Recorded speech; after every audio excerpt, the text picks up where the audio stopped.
كنقول لك غير بربع حبه تاع البطاطا وبلا لحم وفي اقل من ربع ساعه تكوني موجدت لهم بلا بزاف بنين يلحسوا عليه طباسه. بسم الله، جيبي لي ربع حبه تاع البطاطا، قطعيهم بالطريقه اللي وريتها لك، مغليظه مرقيقه، شليها وقطريها من الماء تاعها. في كوكوطه حطي لي مغرف كبيره تاع دهان، شويه تاع الزيت، حبه بصل مقطعه شرائح، حطي لي فوقها هذيك البطاطا. وهنا ما ديروا لها حتى توابل، حطوها فوق النار تتقلى. نجو من الاساس تاع التتبيله اللي هو مكعب مرق دجاج من عند جومبو، هو اللي غادي يعطينا البنه في هذه الوصفه بويسكم راهي طايبه بلا لحم. فتت مكعب كامل تاع مرق دجاج من جومبو، زدت له اعشاب عطريه، شويه كركم، شويه تاع الحرور اللي هو فلفل كحل، شويه ثوم بودره. خلطي كل شيء وزيدي لها الماء حامي. هنا الماء غادي دوك نقول لكم المقياس تاع المشعل. خلطي وحلي كل المكونات هنا، خليها على جهه وعاودي جيبي هذيك البطاطا والبصل اللي تقلوا في رحبه كما راكم تشوفوا هكا. هنا تقلات حوالي 2 دقائق. الوصفه تاعنا كاع تدينا 10 دقائق فوق النار.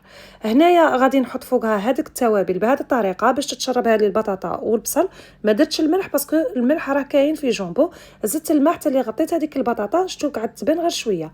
بلعت الكوكوطه نحطها على نار قاويه وغير تبدا تصفر، نقص لها كي الشمعه ونخليها 8 دقائق بالتمام والكمال. من بعد 8 دقائق هنا حليت عليها، زدت لها حبه تاع البيض فيهم، شويه تاع الملح، زدت فوقها هكا الزيتون مقطع شرائح اختياري، وتزيدوا عليها الجبن وشويه تاع زعتر من الفوق ولا اعشاب عطريه. هنا ما تبلعوش الكوكوطه، خلوها غير باش تنشف لكم، وكيما هكا تتحصلوا على اروع كراتان غير في الكوكوطه، بلا تعب بلا جهد بلا مكونات بزاف، والبنه ما نحكي لكمش. الا قد جربوه وسيرتو تبارطاجوه وطاقي لصاحبتك هذيك اللي تبغي الوصفات السهله والسريعه. نقول لكم جامو كومونتير، ما تنسوش. سلام.